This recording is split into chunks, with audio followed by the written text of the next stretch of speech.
Hi friends, good morning. I hope all of you are keeping in good health and spirit. Today is Monday, and as promised, I bring small topics on every Monday for my video watchers and my friends. I really thank all of you that you people are motivating me to make different topics on retail and business development. And today I have brought a very interesting topic on what is the scope of franchise business in our country, India. Before we start, I would like to flash back on few important things so that it correlates to what I'm going to speak ahead. Because of the less time, let's begin the topic. Friends, the Indian population today is more than 1.3 billion as per Sensex 2020, and we are the third largest country in the world in terms of consumer market. And of course, we stand second rank in the world with respect to the population.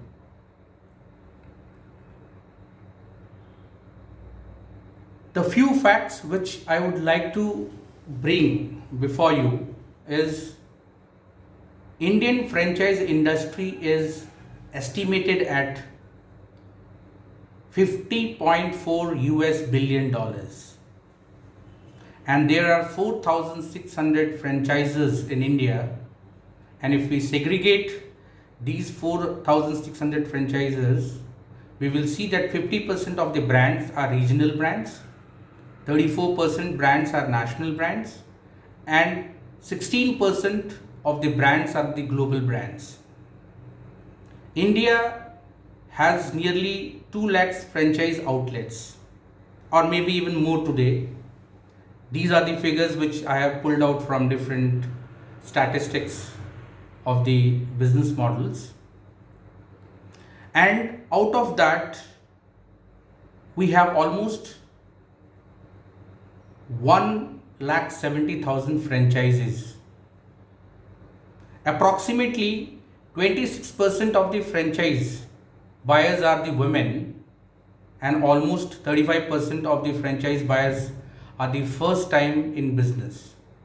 Friends, India is a country with multi-linguistic, I mean to say, we have multiple languages, we have multiple religions, we have multiple cultures. So is the business models. So I would like to focus on few important points, that what are the things which a franchisor or a franchisee should take into considerations while taking a franchise model of any brand. As we said that 50% of the brands are regional brands, so most of the people in the country, especially in tier 2 or tier 3, they are influenced by most of the regional brands. So our franchisors should just not give the franchises to any Tom, Dick and Harry. They have to have a look on the background of a franchisee, whether he is a visionary or not, he has long-term goals or not. He has to see that the franchisee who is willing to take the franchisee has to be very active in the business participation. He has to be financially sound. He has to be a passionate driver. What happens, most of us see that every person is willing to take a franchisee if he wants to get his son married, or he wants to show that this is what is the business. The franchises has to ensure that if the brand has to run well, it has to go on the right hands.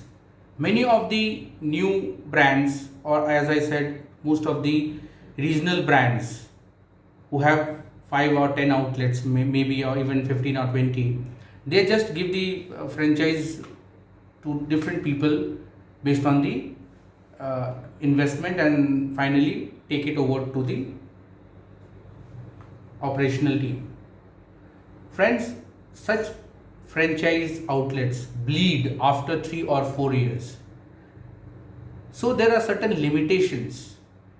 Likewise, what are the points which a franchisee has to see before taking a franchisee of a particular brand? Now, the brand which you're going to take has to have a very proven track record of the brand. It has to ensure that the business model which you are taking is gelling out with your market fashion, market habits, consumer behavior, and accordingly you position the stocks or SKUs. Similarly, what are the support which a franchisee is giving you along with the stock, along with the training? They have to ensure that you people are getting the right customer base. What are the problems you people are facing? How you have to make the business run successfully. So these are several things which every franchisor need to ensure that before they give a franchisee to an individual person, and as well as the franchisee has to evaluate the different agreements. Are there any flexibilities or not? What are the scope of the percentage of margins which they are getting? Why do most of the franchise stores fail? The very important point which most of people miss out is the supply chain. If the supply chain is not strong, and if the products are not reached on the market on time, you lose a customer, and every customer you lose, you lose a reputation of the brand. It's just not the reputation of the franchisee, because I have come across with a lot of such new formats of franchising where people open a very beautiful store, they have very good VM in the stores, they have very good stocks, but once the stock is sold out, the replenishment level is very less, very slow. By the time the article is removed from the rack, the article has to be replaced in a very fast manner. A proper backup on the warehousing should be there. A local logistic process has to be maintained by the franchisor so that you don't face deficit of the products. Every customer coming into your store, they just not see the ambience, they touch and feel the product, they compare it with the other brands. So ensure that your product is the prime attraction to every customers. You should have proper size, you should have proper fashions, you should have proper colors, and most importantly you should have properly displayed it. So friends, we are almost through 8 minutes and 11 seconds. So without wasting much time, I'll take this discussion further to a next level as a part 2 of the franchising business. So I hope you will be anxiously waiting for the next further important tools and aspect how to grow, how to scale up your business in a franchise model. I'll just give you 2 important tips before you wind up. Franchise models are of 2 types. One is the sold model, other is the SOR model. So these 2 models, I'll discuss it in my next video, and I wish you all the best. In the meanwhile, you wait and watch for my interesting uploads next Monday. Thank you all and wish you all the best. God bless you.